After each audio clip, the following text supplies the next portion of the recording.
लोग से पूछना चाहता हूं, क्या कुर्मी आदिवासी है? क्या इनका मांग सही है?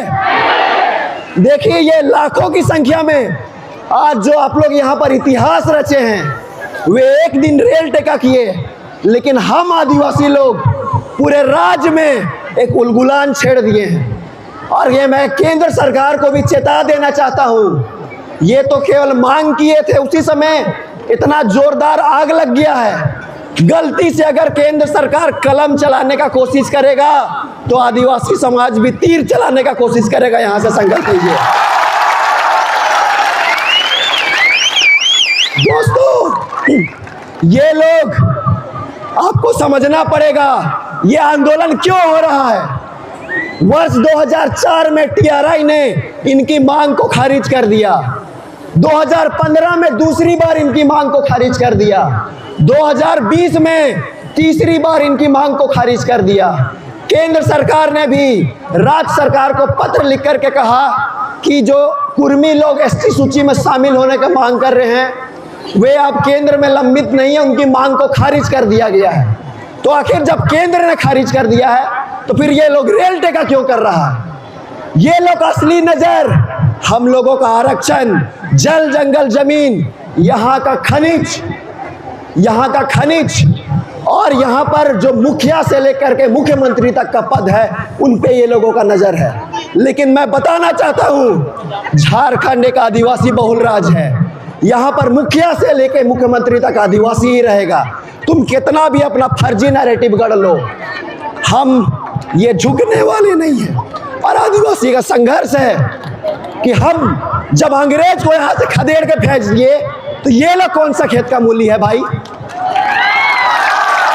हमारे पूर्वज सिद्धू कान्हो, चांद भैरव, फूलो झानो से लेकर सभी लोगों ने इस धरती को अपने खून से सींचा है, तब जाकर के झारखंड अलग राज्य बना है।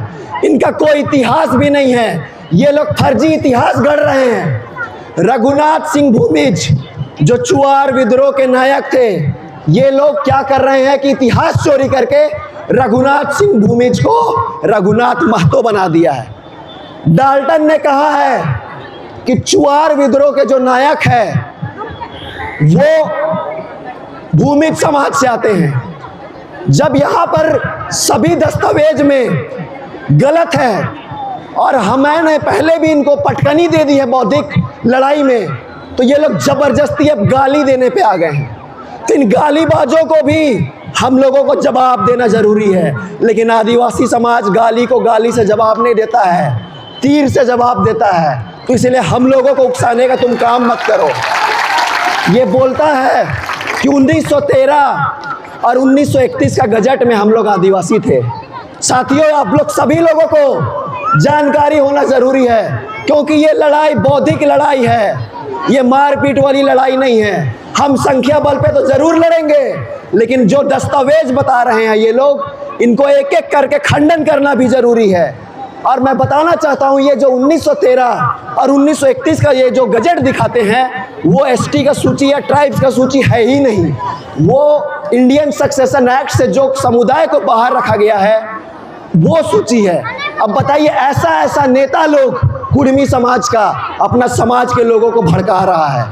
जब मैं इनसे पूछा कि आप 1913 और 1931 का बात करते हैं, तो आप 1938 का बात क्यों नहीं करते हैं, जहां पर लिखा गया है जो सीएनटी एक्ट से बाहर एबोरिजिन्स लोग रहते हैं, वो लिस्ट में क्यों नहीं है?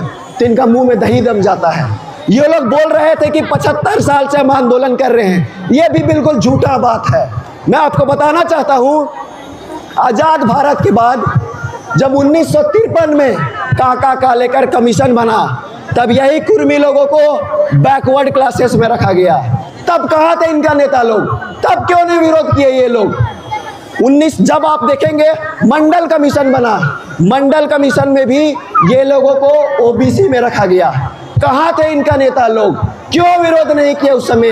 उस समय आप आंदोलन करते और बोलते कि हम लोगों को ओबीसी में मत डालो, हम लोग आदिवासी एसटी का सूची में डालो, लेकिन कभी इन लोग आंदोलन करते उस समय सुने थे? नहीं किया था ये लोग। ये केवल और केवल झूठा षड्यंत्र, फर्जी इतिहास, फर्जी नैरेटिव गढ़ करके ये लोग संख्या के दम पे आदिवासी बनना चाहते हैं। इनका नज़र मुखिया से मुख्यमंत्री पद तक क्या है। और मैं इनका दोगला नीति को भी बताना चाहता हूँ। 2022 में चंद्र प्रकाश चौधरी जो इनका सांसद है, वे सुप्रीम कोर्ट में केस किए थे कि जो ओबीसी का रिजर्वेशन है वो मुखिया चुनाव में भी लागू हो, पंचायत चुनाव में भी लागू हो। मतलब इनका दोगला नीति देखिए कि एक तरफ ओबीसी रिजर्वेशन पंचायत चुनाव में भी लागू करवाना चाहते हैं और दूसरा तरफ आदिवासी में शामिल होने का भी मांग करते हैं। तो अब आप ही बताइए, कहे नहीं बोले हम लोग कि जने पुड़ी तने मुड़ी? बोलिए क्यों नहीं बोले हम लोग? इनको जहां फायदा चाहिए वहीं ये लोग जाना चाहते हैं। 75 साल से ये लोग सोए हुए थे। ये ना आज़ादी से पहले आदिवासी थे, ना अब आदिवासी है, ना कभी ये लोग आदिवासी बन सकता है। लोकुर कमेटी ने 5 मापदंड तय किया था जो आदिवासी की सूची में शामिल होने के लिए चाहिए, और उन 5 मापदंड में किसी में भी कुर्मी लोग नहीं आता है।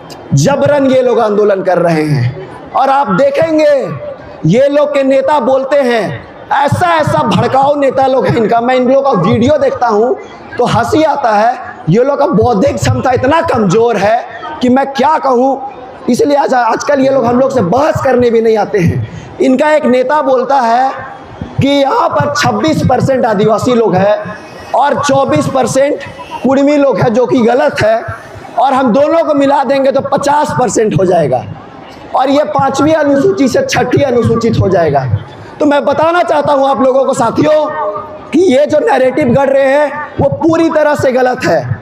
और 6ठी अनुसूची में जो 4 राज्य आता है, असम, त्रिपुरा, मेघालय, मिजोरम। असम में 50% से कम आदिवासी है, फिर भी वो 6ठी अनुसूचित क्षेत्र आता है। त्रिपुरा में 31.8% आदिवासी है, फिर भी वो 6ठी अनुसूची में आता है। यहाँ तो अब 50% से कम है, फिर भी 6ठी अनुसूची में है। यही चीज़ मैं और उदाहरण देना चाहता हूँ कि नागालैंड में 86.5% आदिवासी लोग हैं, फिर भी वो 6ठी अनुसूची में नहीं आता है। अरुणाचल प्रदेश में 68% से अधिक आदिवासी है, फिर भी वो 6ठी अनुसूची में नहीं आता है। जब ये राज्य 50% से अधिक और 6ठी अनुसूची में नहीं आता है तो फिर झारखंड कैसे आ जाएगा? ये केवल और केवल मूर्ख बनाने का काम कर रहे हैं। और कोई भी राज्य को, कोई भी जिला को 5वीं और 6ठी अनुसूची आबादी के आधार पर नहीं मिलता है। तो मैं कहना चाहता हूँ इन लोगों को कि आप झूठा जो इतिहास गढ़ रहे हैं वो बंद करें। और मैं एक और बात को आप कहना चाहता हूँ, 1980 में ये लोग बार बार बोलता है ना कि कुरमाली हम लोग का भाषा है। इनका भाषा जो है क्षेत्र के साथ साथ बदलता है। कुछ इलाका में ये लोग क्या करते, खोरठा और कुरमाली बोलते हैं। आप बंगाल चले जाइए, ये लोग बंगला बोलते हैं। आप उड़ीसा चले जाइए, ये लोग उड़िया बोलते हैं। और बिहार में यही लोग मगही बोलते हैं। और ये कुरमाली भाषा जो है वो एक तरह से इंडो आर्यन लैंग्वेज फैमिली से आता है।